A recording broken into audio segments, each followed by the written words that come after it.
নমস্কার, কেমন আছেন? আশা করছি ভালো আছেন।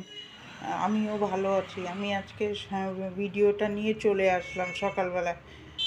আজকে মেয়ে চলে গেছে 6টার সময়। মেয়েকে রান্না করে দিয়েছি আলু সিদ্ধ, ডিম সিদ্ধ আর বাটার দিয়ে। ও তো 6টায় বেরোবে, ওই জন্য অত তাড়াতাড়ি পারিনি। ওখানে বেলকুনিতে কালকের জামা কাপড়গুলো মেলা আছে, আর এই বিছনাটা তুলেছি, সেটা শেয়ার করিনি। তারপরে এই যে আপনাদের সামনে একটু এসছি, আমি তাও ভয়েস ওভার দিয়ে দিচ্ছি। এখানে এই যে এই ঘরের জামা কাপড়গুলো গুছিয়ে নেব সুন্দর করে। এরকমভাবেই আমার সারাদিন কাজ করতেই লেগে যায়। 6টায় এখন এই সপ্তাহে ওর এরকম 4:30টার সময় আমার উঠতে হবে, উঠে ওকে রান্না করে দিতে হবে, খেয়ে ও অফিস বেরিয়ে যাবে 6টায়। তারপরে আমি একটুখানি বসে টসে তারপরে এই যে ব্লগটা শুরু করলাম।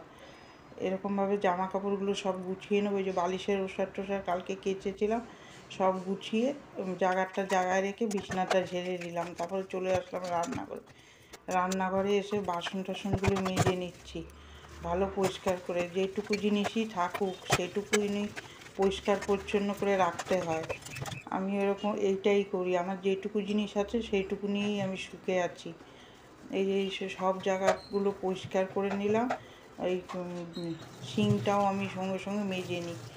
গ্যাস ফ্যাস সব সুন্দর করে মুছে নিলাম। সকালে তো আর অত সব কিছু করতে পারি না, রাত্রে বাসনটুকু মেজে রাখি। যেদিন সকালে ওর অফিস থাকে সেদিন তাও বাসন থাকে, কেউ বেরোয়, কিছু কিছু রান্না করি, ওই টিফিন দিতে হয়, রুটি করতে হয়, কিছুটা বাসন থেকে যায়। তারপরে উঠে রান্নাঘর পুরো পরিষ্কার করে ফেললাম। চালটা ভিজিয়ে রাখলাম, ভাত বসিয়ে দিয়েছি। এদিকে জলের বোতলগুলো সাবান দিয়ে ভালো করে মেজে নিচ্ছি। খালি জলে ধুই এক এক সময়, আবার এক এক সময় ভালো করে সাবান দিয়ে কষলে ধুয়ে জলটা ভরে নিলাম। তারপরে বর বাজার নিয়ে আসলে তারপরে রান্না করব। ভাত ডালটা বসিয়ে দিয়েছি। এই যে ভাত বসিয়ে দিয়ে এসে আর ওই চালের জলটা রেখেছি গাছে দেবো। এই যে বাজার নিয়ে চলে এসছে, শুকনো লঙ্কা এনেছে, তেল এনেছে, মুসুর ডাল, কুমড়ো, শিম, ওই সব বাজার নিয়ে এসছে। আজকে করব মিশানো সবজি ভাজা মশলা দিয়ে। শুকনো লঙ্কা, ধনে, জিরা আর আর অনেক মৌরি দিয়ে মিশানো সবজিটা তৈরি করব। কড়াইতে তেল দিলাম, তেজপাতা আর শুকনো লঙ্কা, পাঁচফোড়ন। তারপর আলুটা ছেড়ে দিচ্ছি। আলুটা একটু ভাজা হলে সব রকম সবজিটা দেবো। দিয়ে এবার কাঁচা লঙ্কা ফেলে দিয়ে দিচ্ছি। ভাজা মশলা দিয়ে মিশানো সবজি করলে খুব ভালো লাগে। আর এর মধ্যে একটু মৌরি দিতে আর মিষ্টি গন্ধ করে খালি। এই যে এটা আবার চাপা দিয়ে রেখে দেবো। রেখে দিয়ে আজকে আবার চিকেন হবে, চিকেন নিয়ে এসছে, একজনের অর্ডার আছে। যে তরকারিটা হয়ে গেল, ভাজা মশলা দিয়ে নামিয়ে নিলাম। এবার লাউ ঘন্টটা করে নেবো। লাউ ঘন্ট বসিয়ে দিলাম আর রাঁধুনি আর তেজপাতা ফোড়ন দিয়ে। আর এখানে আমি একটা নতুন রেসিপি করেছি, শিম বেটেছি। শিম বেটে ভাজবো। শিমটা ছুলিয়ে বাটবো, কালো জিরা, রসুন, কাঁচা লঙ্কা দিয়ে বেটে নেবো। তারপরে তেলে ভাজবো এটা আবার আজকে আমি নতুন করলাম। স্বাদ মতন লবণ, চিনি দিয়ে করে দিলাম। আর এইটা এবারে এই যে ঘরটা মুছে নিচ্ছি। দুপুরে লাঞ্চ মেনু হয়েছিল ভাত, ডাল, মিশানো সবজি, লাউ ঘন্ট আর মাংস হয়েছিল। আর এবার এই যে ঘরগুলো মুছে নিলাম। ঝাড় দেওয়াটা শেয়ার করিনি, বাসন মাজাটা শেয়ার করিনি, রান্নাঘর পরিষ্কার করাটা শেয়ার করিনি।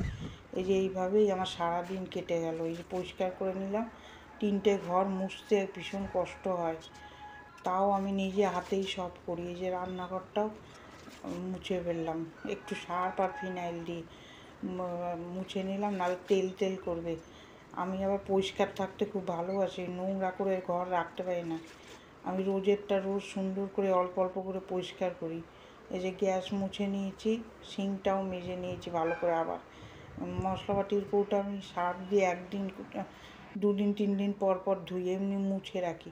এই যে কেচেছিও, কাঁচাটা শেয়ার করিনি, মেলে দিয়েছি। আর এই যে ঘর মোছা হয়ে গেছে, পাদানিগুলো পেতে দিলাম সব পেতে দিয়ে তারপরে আপনাদের সামনে চলে আসলাম। এবার ভিডিওটা এন্ড করে দেবো। এটা আমি এবার ভয়েস ওভারেই দিয়ে দিলাম। কার ভালো লাগলো একটা লাইক দেবেন আর শেয়ার করে দেবেন। ভালো থাকবেন, সুস্থ থাকবেন। কালকে আর কালকের ভিডিওর সাথে আবার আপনাদের সাথে দেখা হচ্ছে। আর তারপরে যেটুকু জিনিসই আছে কার কার ভালো লাগলো সে বেশি বেশি করে শেয়ার করে দেবেন। টাটা। পরিচ্ছন্ন করে রাখতে হয়, যেটুকু আছে আমার এইটুকুনি পরিষ্কার করতে হয়। কার কার ভালো, এই ভিডিওটা এখানে এন্ড করলাম।